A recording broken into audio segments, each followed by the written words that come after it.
आज मैं आपको एक हॉरर कहानी सुनाने जा रही हूँ। ये सच्ची घटना पर आधारित है और बहुत साल पहले घटी हुई है। तो चलिए शुरुआत करते हैं। एक गांव था। उस गांव में रमेश नाम का आदमी अपने परिवार के साथ रहता था। उसका घर गांव में सबसे पहले आता था। उसके घर के सामने आंगन था और घर के बाजू में ही रास्ता था। सब कुछ ठीक चल रहा था, पर रमेश को नहीं पता था कि एक रात उसके साथ इतनी भयानक घटना घट जाएगी। एक रात रमेश को वॉशरूम जाना था।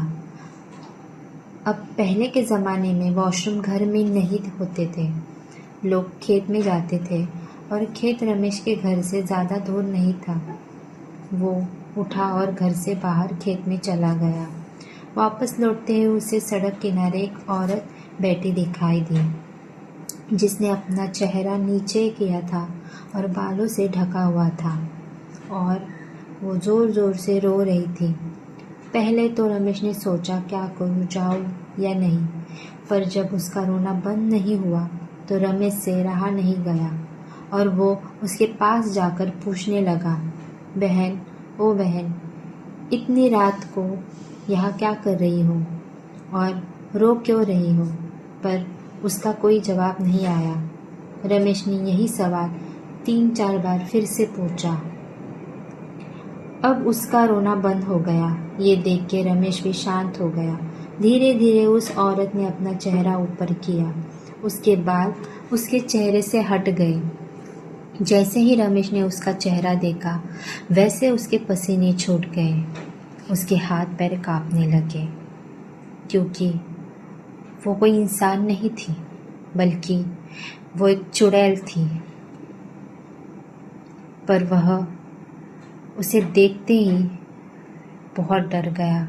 पर वह साहसी था, बहुत साहसी। उसने बिना समय गवाए वहाँ से भाग गया। घर की ओर भागते हुए उसे एहसास हुआ कि उसके पीछे कोई है और उसको पुकार रहा है, पर वो बिना पीछे मुड़े बस भागता रहा। किसी तरह वह घर तक पहुंच गया। जैसे ही उस घर के अंदर चला गया, उसने दरवाज़ा लगा दिया। उसकी सांस फूल गई थी, मुंह से आवाज़ भी नहीं निकल रही थी, पर उसने अपने परिवार की तरफ देखा और उसे थोड़ी राहत मिली। कांपते पैरों से वह घर के अंदर गया और उसने थोड़ा पानी पिया और अपनी बिस्तर पर जाके लेट गया। वैसे उसे नींद कहाँ आने वाली थी। पूरा मंजर उसकी आंखों के सामने बार बार आ रहा था। जैसे तैसे उसने रात गुजारी और सुबह सबके उठने के बाद सबको रात की घटना जो उसके साथ घटी उसके बारे में बताया। सब ने पहले तो उसको सपना समझा। उन्हें लगा कि शायद ये रमेश का वहम है, या फिर उसको रात को सपना आया। पर रमेश के बार बार समझाने पर सबको यकीन हुआ रमेश सच कह रहा है। उनको रमेश की बातों पर यकीन हुआ। घर वाले को इस बात की खुशी थी कि रमेश उस चुड़ैल से बच गया। फिर क्या, धीरे धीरे ये बात पूरे गांव वालों को पता चल गई। उसके बाद कोई भी गांव वाला रात को घर से बाहर नहीं निकलता।